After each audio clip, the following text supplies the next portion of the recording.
The one, yeah. She was making a living, was challenging for the Black Loyalists, but Yeah, go ahead. Rose Fortune operated her own business, transporting goods for people in the Annapolis Royal. Although her birth date is unknown, she was buried from St. Luke's Church on the 20th of February, 1864, when she was about 90. This meant that she would, 90? Yes. This meant that she would have been born during the American Revolutionary War period and may have come to Nova Scotia as a child. This watercolor is done by an unknown artist. Now, I can let you know, too, that Rose Fortune sort of became Canada's first black policewoman. Oh. Because what she would do is she had her little horse and buggy and she would go around Annapolis and make sure that the residents of Annapolis were behaving themselves. Wow. Yes, she was a very, very dominant.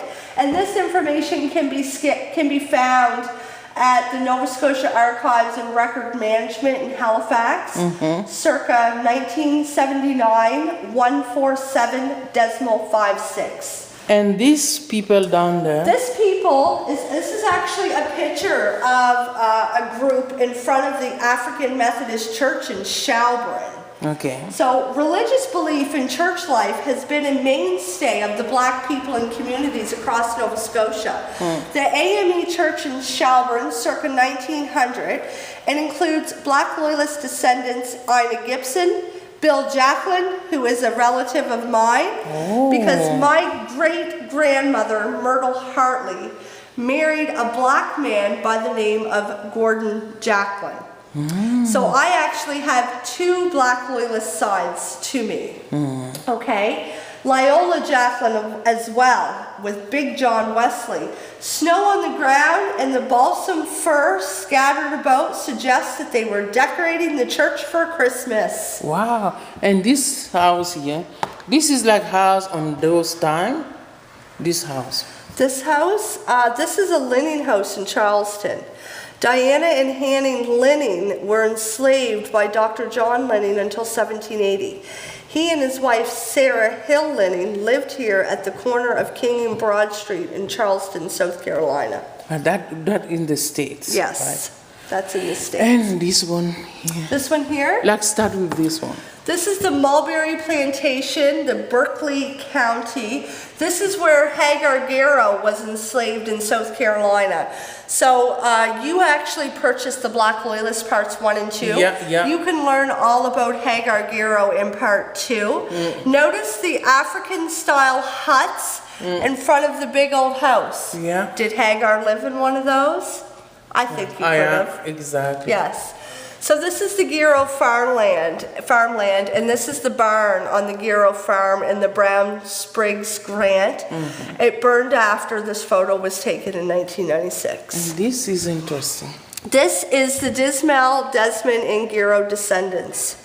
So Rose Desmond, Ella Mae Desmond, Sylvia Clara Louise Desmond Reddick, and Elizabeth Garrow Carvery are all descended from Black Loyalists. This photo was taken in New Glasgow, Nova Scotia in the early 1940s. Now, Viola Desmond, you've heard about her. I heard about She that. just recently had a pardon. From who?